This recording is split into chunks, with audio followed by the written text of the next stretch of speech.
마태복음 8장 23절에서 27절까지의 말씀, 저와 여러분이 함께 합독하겠습니다. 시작.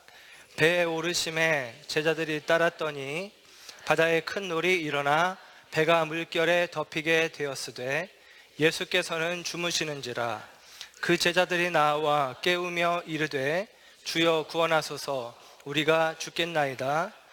예수께서 이르시되 어찌하여 무서워하느냐, 믿음이 작은 자들아 하시고 곧 일어나사 바람과 바다를 꾸짖으시니 아주 잔잔하게 되거늘 그 사람들이 놀랍게 여겨 이르되 이가 어떠한 사람이기에 바람과 바다도 순종하는가 하더라.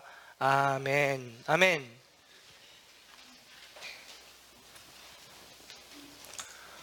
오늘 이 시간 주의 은혜와 은총이 저와 여러분 가운데 함께하는 줄 믿습니다.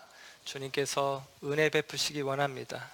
오늘은 마태복음 14번째 시간 풍랑 속 큰 평화라는 제목으로 하나님의 말씀을 전합니다. 인생은 고해다라는 말을 우리가 알죠. 고통의 바다다라는 의미입니다. 이 말은 석가모니가 한 이야기인데요.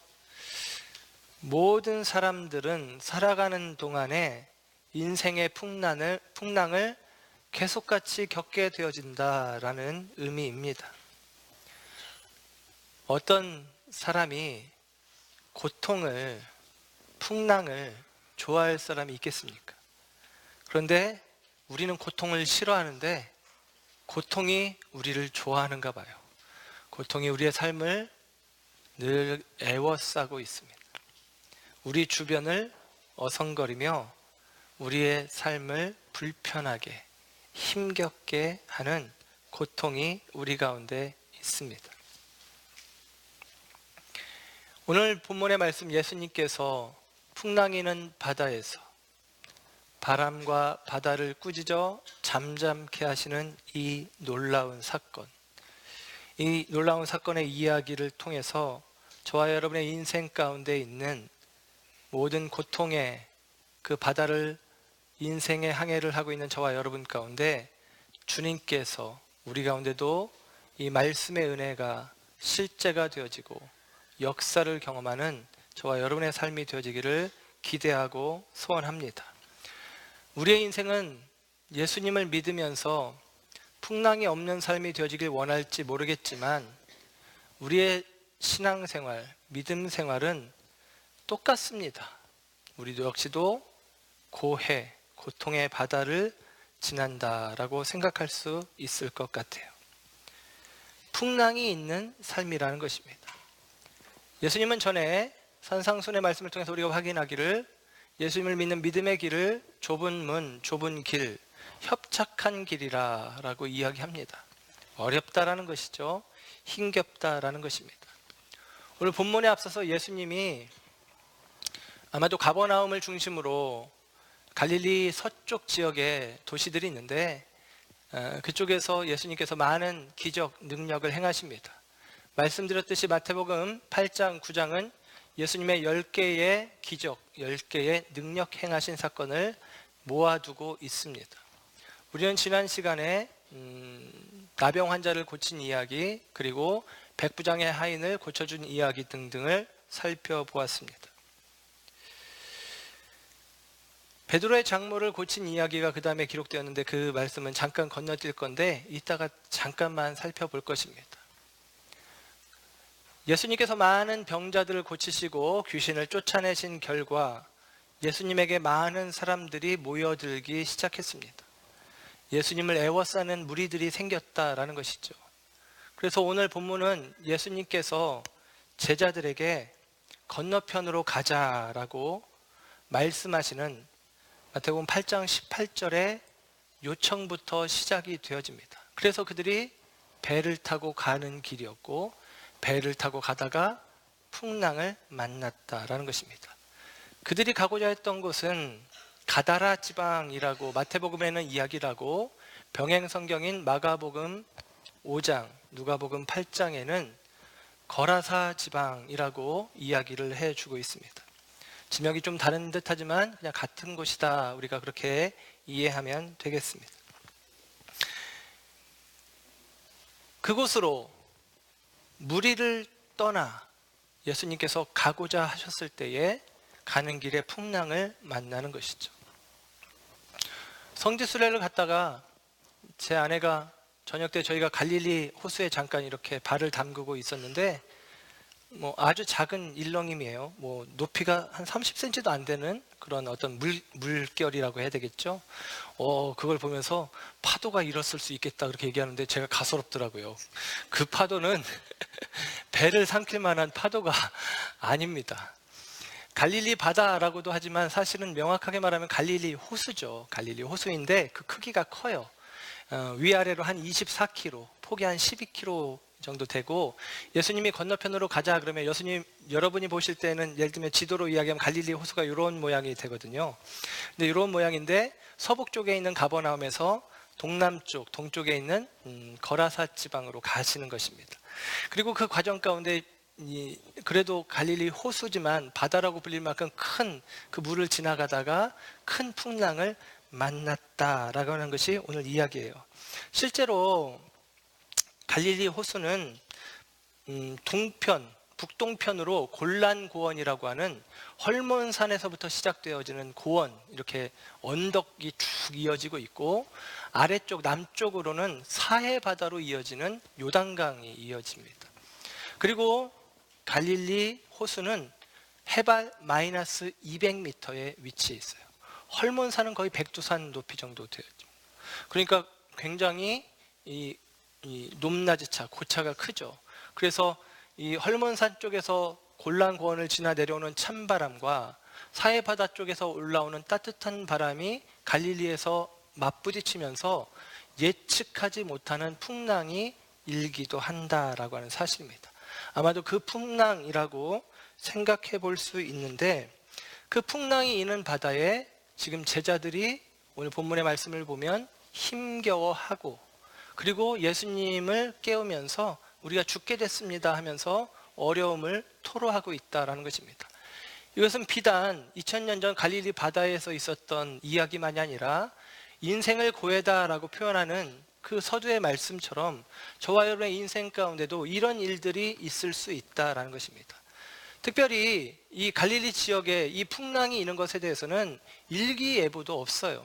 그걸 예측할 수가 없이 말 그대로 돌풍의 형식으로 바람이 부는 것이고, 그 돌풍이 이 예수님이 제자들이 탄 배를 삼킬 만큼 큰 풍랑이 되었다라는 것입니다.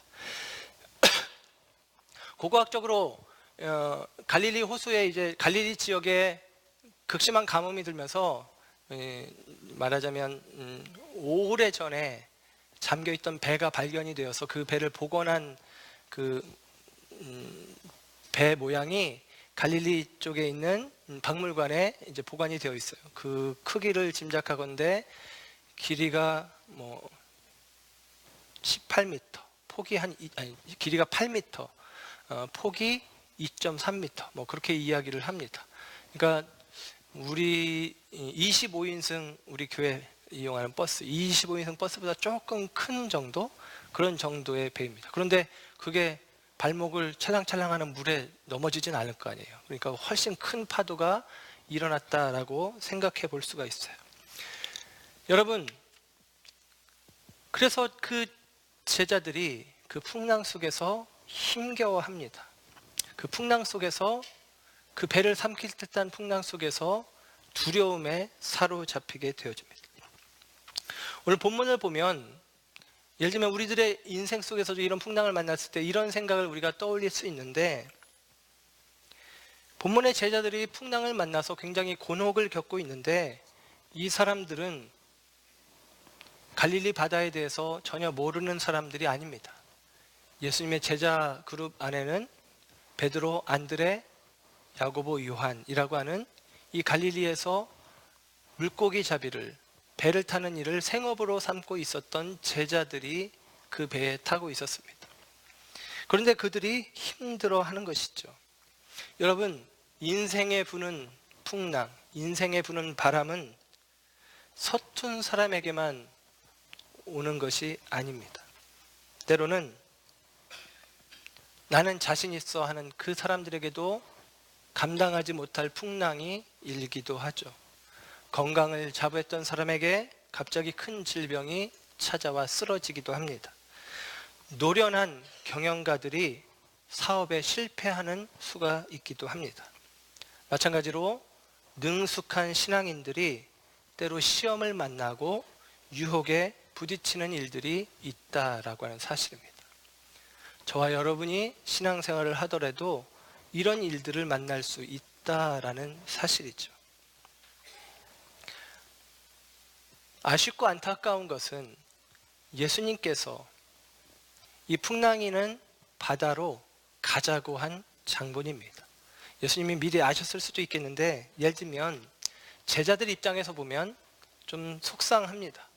그들이 요나처럼 하나님의 말씀에 불순종해서 반대로 가다가 풍랑을 만난 게 아니라 예수님이 건너편으로 가자 말씀하셨고 예수님을 모시고 그들이 지금 갈릴리를 지나가고 있는 상황입니다. 믿음대로 순종해서 살고 있는데 시련과 고난이 닥친 격이죠. 여러분, 고난은 하나님께서 우리의 그릇됨에 대한 채찍, 징계로만 우리에게 주시는 게 아닙니다. 우리가 때로 순종해도, 그 말씀대로 순종해도 우리 가운데 고난이 있을 수 있다라는 사실을 이야기해 줍니다.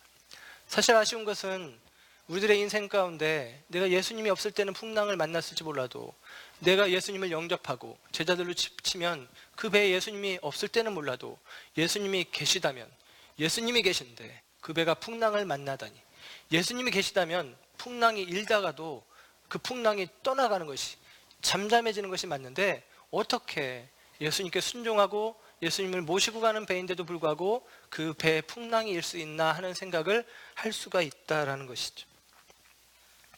그러나 여러분, 그 예수님을 모시고 가는 그 인생의 배에 풍랑이 일고 있습니다. 저와 여러분이 예수님을 따라가는 그 삶에 아무런 문제가 없기를 원하고 어려운 일들이 없기를 원하는 마음이 우리들의 신앙의 출발의 마음일 수 있겠지만, 분명히 예수님을 따라가는 길은 예수님 말씀하신 대로 좁은 문, 좁은 길이라는 사실을 우리는 이해해야 합니다. 더 아쉬운 것은 예수님께서 제자들이 이 큰 풍랑으로 말미암아 힘겨워하고 있는데 예수님은 잠을 주무시고 계셨다라고 하는 사실입니다. 때로 인생의 바다에서 당신의 자녀들이 파산을 겪고 실패를 경험하고 질병 가운데 신음하고 있음에도 불구하고 하나님께서 마치도 무관심하신 듯 아무런 조처도, 아무런 도움도, 아무런 역사도 행하시지 않는 일들이 우리 가운데 느껴지는 경우들이 있다는 것입니다. 왜 하나님이 가만히 계시는 거예요? 이렇게 힘든데, 이렇게 어려운데, 이렇게 아픈데 하나님이 나를 사랑하신다며, 하나님이 나를 위로하신다며, 하나님은 도대체 이런 때는 어디 계신 거야? 지금 내가 필요한 게 하나님인데, 지금 내가 도움이 필요한데, 지금 나는 위로가 필요한데 하는 생각을 할 수가 있죠. 당신의 자녀들이 울부짖고 부르짖어 기도하고 있음에도 불구하고 도무지 응답하시지 않는 양, 예수님은 이 풍랑이는 바다에서 제자들이 힘겨워하고 두려워하고 고통스러워하는데 홀로 주무시고 계셨다라고 하는 사실입니다. 여러분, 재밌는 것은 예수님이 주무셨다라고 하는데요, 이게 우리가 지금 생각해 볼 오늘 말씀의 포인트입니다. 예수님이 풍랑이는 바다 그리고 그 배 위에서 주무셨다. 하나님을 묘사하는 시편 121편 4절 말씀에 성경은 이렇게 이야기합니다. 이스라엘을 지키시는 이는 졸지도 아니하시고 주무시지도 아니하시리로다. 이스라엘을 지키시는 이는 졸지도 않고 주무시지도 않는다. 하나님은 눈동자같이 불꽃같이 우리를 보호하시고 지키신다. 하나님은 졸지도 않고 주무시지도 않는다. 그런 하나님이라는 거예요. 예수님은 하나님의 아들이십니다. 근데 예수님이 주무셨다라는 거예요. 물론 예수님은 우리와 같은 인간의 몸을 입고 오셨기 때문에 인성을 가지신 예수님이 주무시는 것은 너무나 당연합니다. 예수님이 밤이 되면 주무셨을 거예요. 그런데 예수님이 잤다라고 기록한 이야기는 이 사건, 풍랑이는 바다에서 예수님께서 주무셨다라는 사건에서만 기록해주고 있다라고 하는 사실입니다. 예수님께서 풍랑이는 바다에서 얼마나 그동안 치열하게 사역을 해 오셨는지 배 고물, 배 뒤편에 가서 주무시고 계셨다라고 이야기를 합니다. 여러분, 예수님이 주무셨다는 사건이 우리가 생각해야 될 포인트고, 저는 이 사건에 굉장히 중요한 의미심장한 내용이라고 생각을 합니다. 예수님이 주무셨다는 것이 우리에게 주는 메시지가 있다라고 생각을 합니다. 예수님께서 주무신 것은 사실 상당히 의도적인 행동이라고 비춰집니다. 여러분, 제자들이 두려워, 그 갈릴리에서 잔뼈가 굵은 어부 출신 제자들이 무서워하고 어찌할 바를 모르는 상황 속에 있는 배라면, 그 배에서 예수님이 이제 결론은 풍랑을 잠잠케 하시는데, 풍랑을 잠잠케 하신 게 기적이 아니라 그 배에서 주무시는 게 더 큰 기적이라고 생각이 됩니다. 불가능한 일이잖아요. 지금처럼 배가 예를 들면 지붕이 씌워진 배도 아니고 그냥 노출되어 있는 배이고, 어쩌면 그 배에 가장 잘 흔들릴 수 있는 배 뒷 고물에 예수님께서 누워 계시고, 아마도 그 풍랑이 뱃전을 치고 넘쳐 예수님의 주의 옷자락 만지며, 오늘 찬양 불렀는데 주의 옷자락을 적시며 예수님으로 하여금 풍랑이는 상황을 알게 했을 가능성이 충분합니다. 그래서 저는 짐작하건대, 상상하건대 예수님께서 주무셨다가 아니라 주무신 척 하셨다라고 생각을 합니다. 가끔 우리가 그런 거 있잖아요. 자는 척 할 때 내 속에 어떤 생각이 있는 거잖아요. 내가 뭐 창피한 일이 있을 때, 아니면 자는 척해야 옆사람에게 배려가 된다고 생각을 했을 때, 내가 자는 척하면서 저놈이 무슨 꿍꿍이를 꾸나 내가 은밀하게 엿보고 싶을 때, 예를 들면 자는 척 하는 것이죠. 예수님이 주무시는 척 했다라고 볼 수밖에 없는 상황이고 그와 같은 상태입니다. 그리고 예수님께서는 주무시는 척하며 예수님이 보고 싶었던 것이죠. 무엇을? 제자들을. 그리고 이어지는 말씀을 통해서 미리 말씀드린다면 제자들의 믿음을 예수님이 사실은 보고 싶었던 것이다 라는 사실입니다.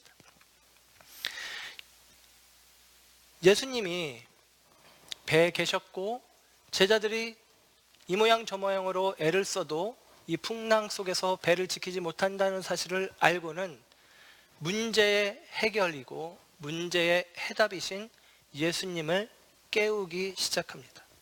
예수님을 깨우며 주여 구원하소서 우리가 죽겠나이다. 주님 구원해 주소서 우리가 죽겠습니다. 제자들이 예수님을 깨웁니다. 예수님이 우리를 구원하실 수 있을 것이라는 기대를 갖고 있습니다. 그들이 문제 가운데 예수님을 찾고 예수님께 구하고 예수님을 깨우는 것은 참으로 잘한 일입니다. 결론적으로 예수님께서는 풍랑을 잠잠케 하시고 제자들을 안전케 하셨다라고 하는 사실이죠. 그런데 여러분, 놀라운 사실은 예수님께서 잠에서 깨셔서 하신 일은 제자들을 꾸짖으셨다라는 사실입니다. 오늘 본문 8장 26절 말씀에 기록하기를 예수께서 이르시되 어찌하여 무서워하느냐 믿음이 작은 자들아. 어찌하여 무서워하느냐 이 믿음이 작은 놈들아, 이렇게 얘기를 하는 거죠. 이놈들아 왜 이렇게 믿음이 작냐 하고 예수님이 꾸짖습니다. 그리고 나서 일어나셔서 바람과 바다를 그 다음에 꾸짖으시니 아주 잔잔하게 되었다라고 이야기를 합니다. 병행 성경인 마가복음과 누가복음에서는 이게 조금 달라요. 예수님께서 바다를 꾸짖고 그 다음에 제자들을 꾸짖습니다. 마태복음은 제자들을 꾸짖고 바다를 꾸짖습니다. 뭐 순서가 뭐가 중요해라고 할 수 있는데 이따 보면 의미가 또 달라집니다. 무슨 의미냐면 물론 우리에게 이렇게 적용해 볼 수 있어요. 인생의 풍랑을 잠재우기 전에 예수님께서 우리 마음의 풍랑을 먼저 잠재워 주신 후에 예수님이 문제들을 해결하시기도 하십니다. 또 때로는 예수님께서 우리의 약함을 아시고 우리 인생의 문제를 다 해결해 주신 다음에 인생의 바람을 끄신 후에 우리 마음의 풍랑을, 상처를 치료해 주시기도 하십니다. 어떤 모양이 됐든 예수님께서는 저와 여러분의 인생 가운데 있는 풍랑을 주님께서 잠잠케 하시고 치료해 주시죠. 그런데 이 풍랑이 있는 이야기 속에서 우리가 눈여겨볼 것은 예수님께서 꾸짖으셨다라는 거예요. 주무신 것은 제자들이 어떻게 하나 보려고 했던 것이고, 그리고 제자들이 예수님을 깨웠을 때 예수님이 제자들을 꾸짖었다라고 하는 사실이 우리가 좀 생각해 보아야 될 이야기입니다. 여러분, 이 풍랑이는 바다에 배를 타고 가다 예수님 풍랑을 만나고 그 바다를 꾸짖어 잠잠케 하신 사건, 이 사건이 언제 왜 시작이 되어진 것입니까? 그들이 왜 풍랑을 만난 것입니까? 8장 18절에 예수님이 건너편으로 가자라고 이야기했기 때문입니다. 예수님이 왜 건너편으로 가자고 했느냐? 그 앞에 내용을 보면 무리가 예수님을 애워쌌기 때문이다라는 것입니다. 왜 사람들이 예수님을 애워싸고 수많은 무리들이 예수님께 모여들었느냐? 예수님이 치유 사역을 행하셨기 때문입니다. 귀신 들린 자를, 귀신을 쫓고 병든 자를 고쳐주시는 일들을 했기 때문입니다. 우리만이 아니라 유대인들도 병든 사람 고쳐주면 난리가 납니다. 수많은 사람들이 모여드는 거예요. 그런데 예수님은 수많은 사람들이 모여들 때, 사실 이 사건에 앞서서 우리가 지난주까지 보았던 사건의 내용, 나병 환자를 고치시고 이방인 백부장의 하인을 고쳐주시고, 그리고 베드로의 장모의 열병을 고쳐주시고, 이건 난 살피지 않았지만 이 세 가지 사건이 앞부분에 기록이 되어 있습니다. 그래서 많은 사람들이 모여들었다는 거예요. 이 세 사건도 조금 공통성이 있는데요. 유대인들 무리에서, 유대인 공동체에서 외면받는 사람들입니다. 나병에 걸린 사람, 저주받은 사람, 이방인, 그리고 사람들이 인정하지 않는 여인, 그것입니다. 그 외면받고 유대인 공동체에서 인정받지 못하던 그들에게 대해서 예수님께서 그들을 품으시고 그들을 치료하시고 그들을 회복시킨 이야기가 모여져 있습니다. 그래서 마태를 우리가 잘 알아야 되는데, 마태복음을 보고 있는데 마태는 의도를 가지고 글을 쓰고 있다라는 사실입니다. 8장 17절 말씀에는 이렇게 성경이 그래서 기록이 돼요. 마태복음 8장 17절에 예수님께서 행하신 일들에 대해서 이야기를 해주고, 그 이야기는 이사야서의 말씀으로 인용을 해서 이야기를 해줍니다. 이사야서 53장 4절의 말씀이 인용이 되어지는데요. 이사야서 말씀은 그것입니다. 그는 실로 우리의 질고를 지고 우리의 슬픔을 당하였거늘 우리는 생각하기를 그는 징벌을 받아 하나님께 맞으며 고난을 당한다 하였도다. 예수님께서 우리의 질고를 지고 아픔을 겪으셨다. 그런 이야기를 마태가 이사야서 53장 4절의 말씀을 일부러 인용해서 이 앞에 있었던 세 가지 사건을 마태가 해석을 해준 것입니다. 그래서 우리는 마태복음을 보면서 마태의 이해, 마태의 의도, 마태가 이 성경을 어떻게 우리에게 이야기해 주려고 하는지를 우리가 알아가는 훈련도, 작업도 사실은 마태복음을 강하면서 우리가 지금 하고 있습니다. 다시 마태가 이 일들에 대해서 기록하고 나서 본문 가운데 보면 예수님이 누구신지, 오늘 병행구가 되는 누가복음의 말씀을 보면 예수님이 누구신지 이야기하지 못하도록 예수님께서 말씀을 하십니다. 사람들이 많이 몰려들었어요. 병을 고쳤더니. 그래서 사람들이 많이 몰려들어서 예수님을 애워쌉니다. 그때 예수님께서 하신 말씀이 사람들에게 자기를 드러내는 게 아니라, 예를 들면 제가 만약에 병을 고쳤어, 신유의 은사가 있어서, 그러면 여러분들에게 이렇게 말할 거예요. 이 기쁜 소식을 세상에 가서 널리 전하세요. 그러면 많이 부흥할 거예요. 그런 거죠. 근데 예수님은 사람들이 몰려드는데 오히려 사람들을 피해서 바다 건너편으로 건너가시겠다라는 것입니다. 그 이유인즉슨 사람들이 예수님에 대해서 누가복음에는 베드로의 장모를 고친 사건 이후에 사람들이 하나님의 아들이라고 예수님을 칭하기 시작합니다. 근데 예수님은 그 말을 사람들이 하지 못하도록 했어요. 사람들이 그 말을 못하게 하는 것입니다. 왜냐하면 예수님은 기적을 행하고 능력을 행할 때 사람들이 하나님의 아들이다라고 할 때 예수님은 아직 자기의 때, 자기가 그리스도이신 것을 알고 예수님이 못하겠다는 것입니다. 무슨 의미냐면 아직 예수님의 때가 아닌 거예요. 예수님이 십자가 질 때가 아니고 예수님이 고난당할 때가 아니기 때문입니다. 그래서 우리가 요즘 보고 있는 이 말씀들은 예수님의 사역 초기의 사건이라고 이해를 하는 것입니다. 예수님의 사역 초기에 예수님이 이런 일들을 하시는데 예수님은 자기를 드러내지 않으셨다라는 거예요. 전에 나병 환자에게도 삼가 아무에게도 말하지 말아라 그랬는데 그가 이야기했다는 것이죠. 얘기하지 마라고 하는데 이게 뭐 주머니 속에 송곳을 감출 수 없듯이 다 드러나고 얘기하게 되는데, 그래서 사람들이 모여드는데 예수님은 아직 자기 때가 아니다라고 생각하시고 무리를 떠나셨다라고 하는 사실입니다. 그리고 그 무리를 떠나실 때 예수님의 생각은 그거예요. 사람들이 예수님을 애워싸고 예수님에게 몰려드는 이유는 무엇이냐? 예수님이 능력을 행하니까. 바꿔 말하면 예수님을 통해서 내가 얻는 유익이 있으니까입니다. 나중에 요한복음을 통해서도 확인되지만 오병이어 사건에 예수님께서 오병이어 사건을 일으키고 나서 사람들이 예수님을 왕 삼으려고 모였다는 것입니다. 임금 삼으려고. 그래서 예수님이 그들을 떠나 한적한 곳으로 가셨다는 거예요. 똑같습니다.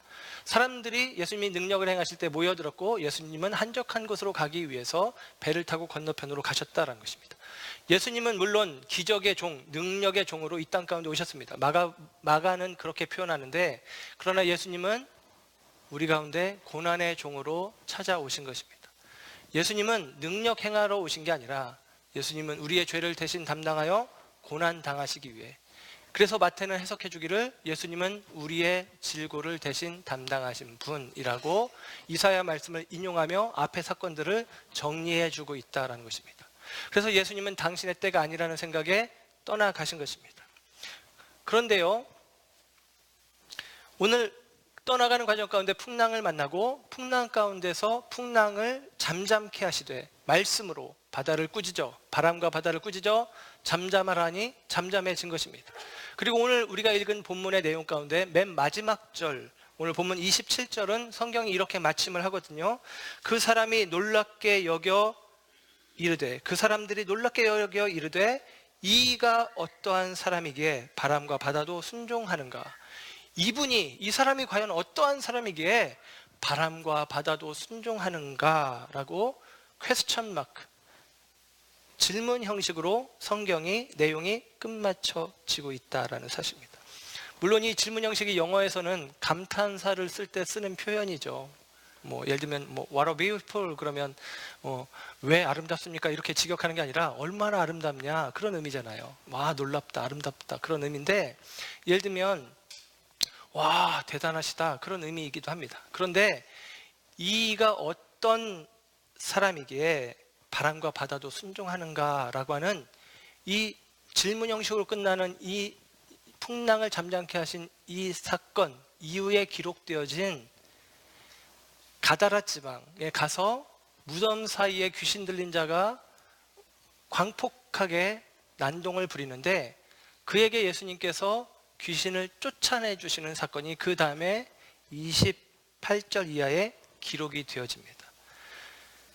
마가복음에 보면 귀신들이 예수님에게 요청을 해서 돼지떼에게 들어가는데 2,000마리의 돼지떼로 들어가고 2,000마리의 돼지가 바다를 향해서 내리달려서 다 바다에 수장되는 이야기로 성경이 기록을 해주고 있습니다.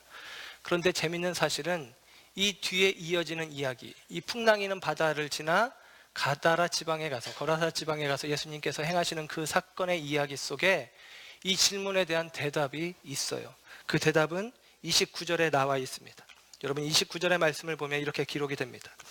이에 그들이 소리질러 이르되 하나님의 아들이여 우리가 당신과 무슨 상관이 있나이까? 때가 이르기 전에 우리를 괴롭게 하려고 여기 오셨나이까? 아직 예수님 때 아니잖아요 라고 얘기하는 것입니다. 그리고 하나님의 아들이여 라고 이야기하는 거죠. 이들이 누구냐? 귀신들입니다. 귀신이 하나님을 알고 하나님의 아들을 알아요. 안다고 믿는 것은 아니지만 그들은 주님의 일을 방해하고 있지만 예수님을 하나님의 아들이라고, 예수님이 아직 귀신을 쫓아내기 전입니다. 이놈 너 귀신이 들었네, 그런 얘기 하기 전이에요. 근데 예수님이 그들 앞에 서신 것만 보고도 하나님의 아들이여 라고 귀신이 인정을 하고, 아직 주님의 때가 아닌데 벌써 우리를 해하려고 하십니까 하면서 예수님이 십자가로 세상 가운데 마귀에게 대하여, 사망에 대하여 승리를 선언하기 전이라는 사실도 얘들은 알고 있는 것 같습니다. 그래서 답이 있어요. 질문 형식으로 끝나는 풍랑이는 바다의 사건이 가다라 지방에서 이 귀신 들린 자를 치료해 주시는 사건을 통해서 답을, 귀신이 뜻밖의 장소, 이 가다라 지방, 거사라사 지방 이방인들의 자리거든요. 요단 동편에 이방인들이 머무는 곳인데, 이방인의 땅에서 귀신의 입을 통하여 하나님의 아들이라고, 예수님이 말하지 마라고 이야기했던 하나님의 아들이라는 증거가 나타나고 있다는 것입니다. 이가 어떠한 사람이기에 바람과 바다도 순종하는가? 하나님의 아들이시기 때문입니다. 시편에 하나님을 인식하는 장소로 바다를 표현하는 표현이 있는데요. 시편 107편 23절, 시편 107편 23절 이하에 이런 말씀이 있어요. 배들을 바다에 띄우며 큰 물에서 일을 하는 자는 여호와께서 행하신 일들과 그의 기이한 일들을 깊은 바다에서 보나니, 이런 거예요. 큰 바다에서 일하는 사람은 하나님의 행하시는 일을 볼 수 있다. 여호와께서 명령하신즉 광풍이 일어나 바다 물결을 일으키는도다. 여호와께서 명하시는 즉 광풍이 일어나 바다 물결을 일으키는도다. 배를 집어삼키는 큰 파도가 일어나는 걸 보며 하나님이 하시는 일이구나 라고 생각할 수 있다라고 시편 기자가 이야기를 합니다. 광풍을 일으켜 큰 물결을 일으키는 것이 하나님이라면 그 큰 물결을 잠잠케 하시는 분도 하나님이신 것이죠. 그래서 예수님을 하나님의 아들이라고 이야기하는 것은 이 앞에 있는 사건을 통해서도 분명하게 맞다라고 하는 사실입니다. 여러분, 예수님은 하나님의 아들이십니다. 그 예수님이 풍랑이는 바다의 배 한가운데 함께하고 계신 거예요. 그러면 다시 여기서 우리는 원래 자리로 돌아가서 왜 예수님을 깨웠는데, 예수님을 내 문제의 자리에서, 내가 감당할 수 없는 문제 속에서 예수님을 깨웠으면 예수님께 우리식으로 표현하면 기도한 거잖아요. 기도해서 그 문제를 해결하길 원했으면 잘했다라고 이야기해야 되는데, 그래 내가 해결해 줄게 하고 주님이 좀 우리의 삶 가운데 좀 친절하게 다가오셔야 되는데 예수님은 제자들을 꾸짖으셨다라는 것입니다. 마가복음, 누가복음에서는 바다를 꾸짖고 나서 문제를 해결하고 나서 야 니들 왜 이렇게 믿음이 없어 라고 책망하시지만, 마태는 의도적으로 이걸 좀 바꾼 것 같아요. 제 생각에는, 저는 상상을 해보건대 그렇다는 것입니다. 제자들을 꾸짖으면서 너희들 왜 두려워하는 거야? 왜 무서워하는 거야? 믿음이 작은 자들아 라고 제자들을 꾸짖은 다음에 바다를 향해서 잠잠하라 해서 잠잠케 하셨다라는 것이죠. 여러분, 풍랑 속에서 제자들이 두려워했는데 그것을 꾸짖었다라는 거예요. 여러분, 이거 이상하지 않습니까? 풍랑이 있는 바다, 우리가 애써봐도 어쩔 수 없는 바다, 감당할 수 없는 바다. 마가복음에는 해가 질 역이라는 거예요. 해가 질 때에, 해가 저물 때에 예수님이 가셨다는 거예요. 여러분, 해 저물 때는 갈릴리 바다에 경험적으로 이 베드로나 야고보 등 이 어부들이 생각할 때 그 시간대에는 풍랑이 일지 않습니다. 왜냐하면 그 풍랑이 있는 이유가 골란고원의 찬바람과 사해 쪽에서 이 따뜻한 바람이, 뜨거운 바람이 만나면서 풍랑이 일다고 했는데, 해가 졌을 때에는 뜨거운 바람이 불어오질 않아요. 그러니까 풍랑이 일면 안 되는 것입니다. 그런데 풍랑이 있는 거예요. 더군다나 감당하지 못하는 풍랑이 있는 것입니다. 제자들을 두려워할 수밖에 없는 거죠. 예측도 안 되고 이해할 수도 없고 감당할 수도 없는 풍랑이기에 두려워하는 것입니다. 두려워하는 제자들이 당연한 것입니다. 두려운 게 당연한 것입니다.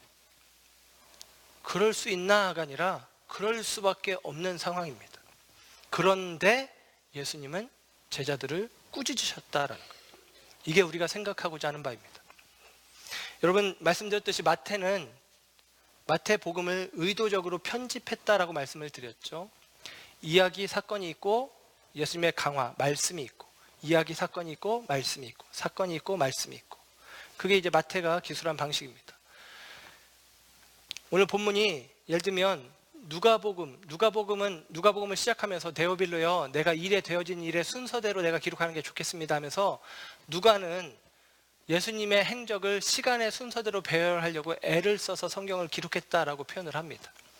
마태는 예수님의 행적을 시간의 순서대로 배열한 게 아니라 테마를 가지고 예수님의 말씀에 묶어서 우리에게 설명을 해요. 그래서 10가지 이 사건도 8장, 9장에 지금 모여져 있는 것입니다. 그러니까 마태는 의도를 가지고 있는 거예요. 그 의도를 가지고 있습니다.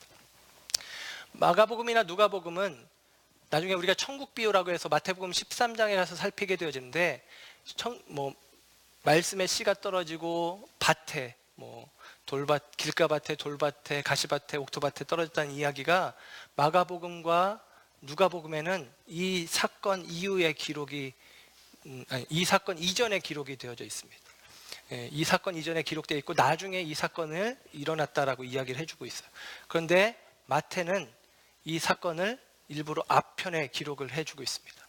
특히나 누가복음 같은 경우는 오늘 본문에 우리가 읽지 않은 부분이 있지만 본문 가운데 마태복음 8장 18절부터의 말씀, 이 말씀이 이 사건 이후에 기록이 되어져 있어요. 누가복음은 좀 헷갈리시죠? 그러니까 이 풍랑이는 사건, 걸어서 광인을 고쳐주신 사건 이후에 우리가 보는 마태복음 18장 18절 이후의 말씀들이 기록이 되었고, 마태는 이 기록된 말씀을 일부러 이 사건 앞으로 끌고 온 것입니다. 이게 마태의 의도라는 거예요. 마태가 이것을 끌고 와서 마태복음 8장 18절부터의 말씀을 한 이후에 그 다음에 이 풍랑이는 사건, 걸어서 광인을 고쳐준 사건을 이야기를 해주고 있는 것입니다.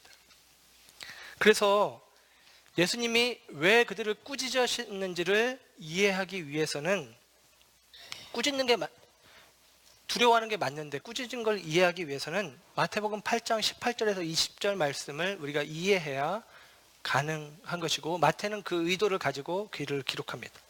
걸어서 광인을 고쳐주는 이야기를 통해서 우리는 마태복음 8장 21절, 22절의 말씀을 우리는 다시 확인하고 이해할 수가 있습니다. 여러분 본문을 보시죠. 성경을 보시고 마태복음 8장 18절에서 22절. 제가 오늘 고민하다가 이 부분까지 함께 살피게 되어졌는데요. 보십시오. 마태복음 8장 18절, 예수께서 무리가 자기를 애워싸는 것을 보고 건너편으로 가자고 명하셨어요. 가자! 그랬더니 그때에 한 서기관이 나와서 예수님께 말하기를, 선생님 어디로 가시든지 저는 따르겠습니다. 그랬어요. 멋진 사람이죠. 예수님 따라갈게요. 그랬습니다. 그랬는데 예수님이 말씀하시기를, 야, 여우도 굴이 있고 공중의 새도 거처가 있지만 인자는, 나는 머리 둘 곳이 없다. 이 말은 뭐냐면 너 나 못 따라와 라고 이야기하는 것입니다. 너 나 따라올 수 없을걸 하는 거예요. 그러니까 이 서기관은 예수님을 따라가는 것이 마치도 혜택을 얻는 기회라고 생각을 했던 것이죠.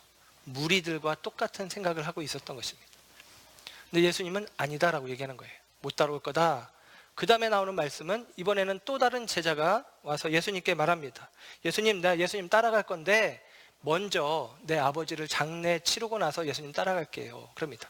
여러분, 율법에도 부모를 공경하라 했고 유대인들의 생각 속에 부모를 위한 장례식은 가장 중요한 일 중에 하나입니다. 부모를 위한 장례식을 치룰 때에는 교회의 의무, 유대인으로서의 이 절기적인 의무까지도 다 배제시켜주는 만큼 장례식은 유대인들에게 중요합니다. 그런데도 불구하고 예수님이 이 얘기를 하는 그에게 뭐라고 이야기하냐면, 야, 죽은 자들이 죽은 자들을 장사하게 하고 너는 나를 따르라. 나중에 따를게요. 아니, 지금 따라와 라고 이야기합니다. 따라가겠다는 사람에게는 못 따를 거라고 이야기하고, 나중에 따라가겠다는 사람에게는 지금 따라오라고 얘기하고, 예수님이 무슨 청개구리 같이 그렇게 이야기를 하셔요. 그리고 나서 오늘 본문의 사건들이 기록되고 있다라는 것입니다. 여러분, 이것입니다. 예수님을 서기관이 따라가겠다고 합니다. 그런데 여우도 굴이 있고 공중의 새도 거처가 있지만 인자는 머리 둘 곳이 없다. 그래도 따라할 수 있겠냐라는 것이죠. 무리에 속한 이 서기관은 안 따라갔을 거예요. 안 따라갔습니다. 그러나 제자는 그렇더라도 따라갑니다. 머리 둘 곳이 없고 거처가 없어도 그 길이 좁은 길이요 협착한 길이요 그 길이 풍랑을 만나는 길이라 여겨져도 예수님의 제자된 마음을 품은 사람들은 그 길을 따라가는 것입니다. 그리고 예수님은 제자들에게 말씀하시는 거예요. 너희 믿음이 어디 있느냐. 이 풍랑이는 바다에서 예수님이 주무셨다는 게 중요합니다. 이놈들이 어떻게 하나 보자 하고 몰래 주무시는 척 했다기보다는 예수님은 이 풍랑이는 바다에서 주무시는 모습을 보여주신 것입니다. 저와 여러분의 믿음이 어디 있느냐. 우리의 인생의 풍랑을 만났을 때, 환난을 만났을 때, 감당하지 못하는 어려움을 만났을 때 저와 여러분의 믿음이 있다는 근거가, 그 증거가 어디에서 나타날 것입니까? 그 환난 앞에, 풍랑 앞에 사정없이 흔들리는 우리들의 모습이라면 우리가 예수님을 믿는 까닭이 무엇이고 믿는 이유가 무엇입니까? 여러분, 예수님은 이 풍랑 속에서 예수님 말씀하신 대로 예수님의 사역의 길, 십자가의 길 속에서는 머리 둘 곳도 없지만 예수님은 그 속에서 평화를 누리셨다라는 사실입니다. 일반적인 무리의 생각은 풍랑과 평화는 분리되어 있지만 풍랑은 두려움으로 이어지는 것이 마땅한 생각이지만 예수님은 다르게 말씀하십니다. 풍랑과 두려움은 별개라는 것입니다. 풍랑 속에서도 평화를 누릴 수 있다라고 이야기하는 것입니다. 이게 믿음의 길입니다. 저와 여러분이 택한 믿음이라는 것이 그것입니다. 다른 사람처럼 환경이 바뀌어져야 우리의 믿음의 결과를 얻는 것이 아니라 우리도 역시 세상과 똑같이 믿지 않는 사람과 아니 어쩌면 믿지 않는 사람들보다 더 큰 좁은 고난의 길, 그들이 가지 않는, 마다 않는 그 좁은 문, 좁은 길을 가고 있는 우리들이 고난을 겪을 것이 마땅한데 그 속에서 우리가 평화를 누릴 수 있다라는 것입니다. 이게 믿음의 길입니다. 그래서 예수님은 제자들에게 꾸짖는 것입니다. 너희들의 믿음이 어디 있느냐? 너희들의 탄 배에 내가 있다. 너희들이 인정하는 하나님의 아들이 있다. 너희들이 내가 한 일들을 이미 보고 듣고 안다. 근데 너희들이 왜 염려하고 두려워하느냐? 하물며 너희일까 보냐? 하늘의 하나님이 너희를 지켜주시지 않겠느냐라고 했던 말씀도 다시 한번 생각해 볼 수 있습니다. 예수님으로 말미암아 우리가 평화하다면 우리는 믿음의 사람일 것입니다. 예수님을 믿음에도 불구하고 풍랑 때문에, 일렁이는 바다 때문에, 우리의 삶을 애워싸는 고난 때문에 우리가 두려워하고 있다면 우리들의 믿음을 의심해 볼 수밖에 없다라는 사실이죠. 거라사 지방에 가서, 이 가다라 지방에 가서 예수님이 행하신 일은 광인을, 미친 사람을 고쳐주는데 그 미친 이유는 귀신 들렸기 때문입니다. 마가복음에는 그 미친 사람을 표현하면서 쇠사슬로 그를 매도 묶어놔도 그거를 끊어버리고 행패를 부리고 있다라고 표현을 합니다. 그 사람은 그냥 정신병이 아니라 진짜 귀신 들린 게 맞습니다. 쇠사슬을 끊는 걸 보니까.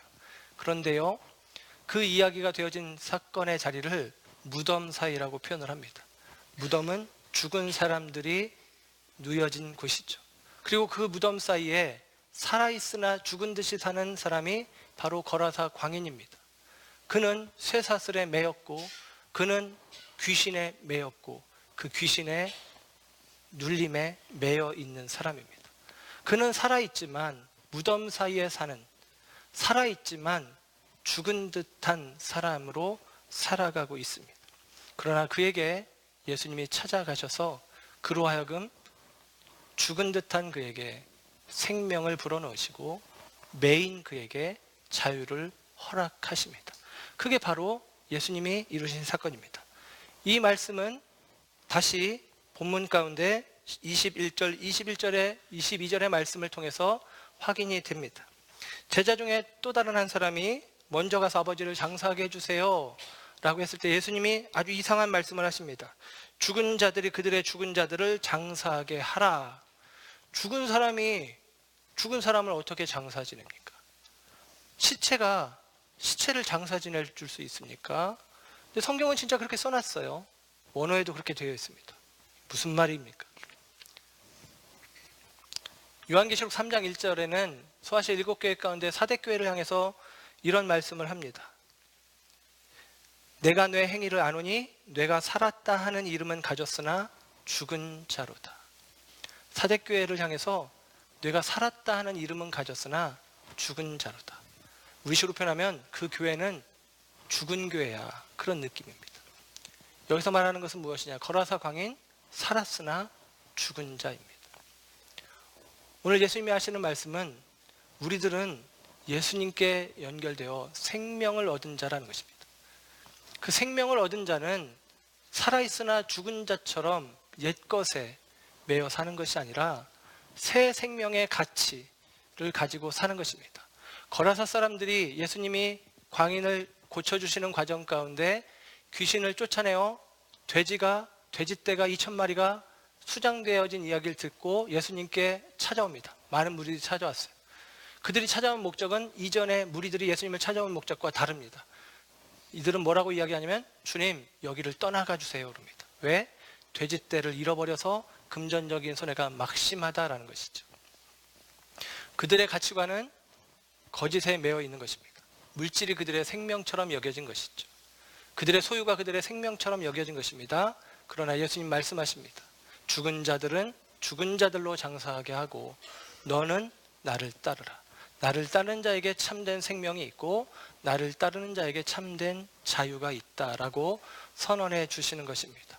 오늘 이 말씀을 마태는 의도적으로 누가복음과 시간의 순서, 배열의 순서를 바꿔가며 풍랑이는 바닷속에서 있었던 일, 그 바닷속에서도 백고물을 베고 백고물에 누워 주무시는 예수님, 평화하셨던 예수님, 이 무덤 사이에서 살았으나 죽은 자로 살아가는 인생을 살리시는 사건을 통해서 예수님이 나를 따르라 말씀하시는, 죽은 자는 죽은 자로 장사하라 라고 하는 말씀의 의미를 우리 가운데 의도적으로 마태는 설명해 주고 있는 것입니다. 사랑하는 여러분, 주님을 따라갈 때 우리 안에 평화가 있습니다. 주님을 따라갈 때 우리 가운데 생명과 자유가 있습니다. 오늘 본문에는 풍랑을 잠잠케 하셨죠. 마가복음에는 이 본문의 한 단어가 특이하게 3번 반복이 됩니다. 3번 반복되는데 메갈레라고 하는 단어예요. 메갈레라는 말은 우리 메가라는 말이 있죠. 크다, 빅, 더 크다, great, 아주 크다. 이 메가 처치, 메가 마트, 메가 마켓 이런 식으로 아주 크다는 의미입니다. 메갈레라는 단어가 3번이 나오는데 첫 번째는 큰 풍랑할 때, 크다 할 때 메갈레라는 단어가 씁니다. 큰 풍랑, 메가톤급 풍랑이 일었다라는 거예요. 예수님이 그래서 그 바다를 꾸짖었더니 아주 고요해졌다는 것입니다. 이 아주라는 말도 메갈레라는 단어가 쓰여집니다. 메가톤급 고요가 임하였다는 것이죠. 그리고 나서 마태복음은 없지만 마가복음에는 한 번 더 메갈레라는 단어를 써서 제자들이 심히 놀랐다라고 이야기를 합니다. 이 심히라는 말도 메갈레라는 것입니다. 아주 큰 풍랑이 있었고 예수님으로 말미암아 아주 큰 고요가 임하였고 그 일을 보았던 제자들이 아주 큰 놀람을 경험했다는 것입니다. 그 놀람은 예수님에 대한 경외감이죠. 사랑하는 여러분, 저와 여러분의 인생의 배에 예수님을 모시고 그 예수님을 우리가 무리로서 따라감이 아니라 나의 왕으로, 나의 주님으로 인정하고 따라갈 때, 마태가 요구하는 것은 우리의 믿음인데 그 믿음을 가지고 주님을 우리가 대할 때에 저와 여러분의 인생 가운데 우리도 감당하지 못하는 메갈레의 풍랑, 메가톤급 풍랑을 만날 수 있겠지만 주님께서 저와 여러분의 인생 가운데 메가톤급 고요를 허락하시고 평화를 허락하실 것입니다. 저와 여러분의 삶 가운데 예수 그리스도를 믿는 믿음의 확신이 우리 가운데 있을 때에 저와 여러분으로 하여금 그 믿음의 과정들을 통해 이 사건들을 통해서 예수님은 궁극적으로 메가톤급 놀람, 메가톤급 경외, 메가톤급 주님을 향한 저와 여러분의 믿음을 허락해 가실 것이다 라고 하는 사실입니다. 저와 여러분의 인생의 배에 우리가 예수님을 믿는다 영접하는 그 순간 예수님이 오르셨습니다. 어떠한 형편과 상황 속에서도 평화하시기를 주님의 이름으로 축복합니다. 저와 여러분의 삶의 자리에 예수님이 함께 하십니다. 살았으나 죽은 자로 마귀에게, 귀신에게, 거짓에게 세상에게 속해 있는 우리가 아니라 이제는 참된 생명과 자유를 누리는 존재들이 되었습니다. 이 믿음 안에서 생명과 자유를 누리는 저와 여러분 모두 되시기를 주님의 이름으로 축원합니다. 기도하겠습니다.